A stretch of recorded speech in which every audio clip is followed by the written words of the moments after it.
নমস্কার, আজ আমি একটি আবৃত্তি প্রদর্শন করব। লিখেছেন কবি রবীন্দ্রনাথ ঠাকুর। কবিতা প্রশ্ন।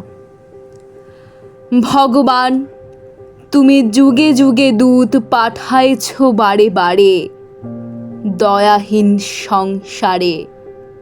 তারা বলে গেল ক্ষমা করো সবে, বলে গেল ভালোবাসো, অন্তর হতে বিদ্বেষ বিষ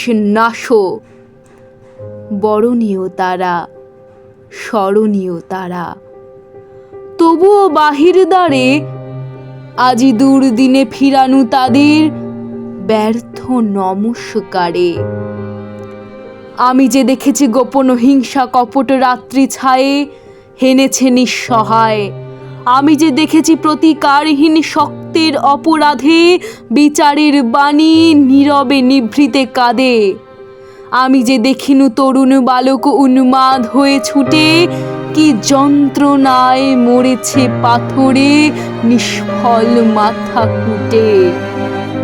কণ্ঠ আমার রুদ্ধ আজিকে বাসি সঙ্গীত হারা, অমাবস্যার কারা লুপ্ত করেছে আমার ভুবন দুঃস্বপ্নের তলে।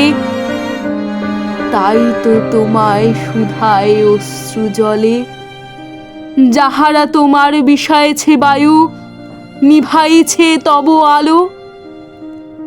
তুমি কি তাদের ক্ষমা করিয়াছ?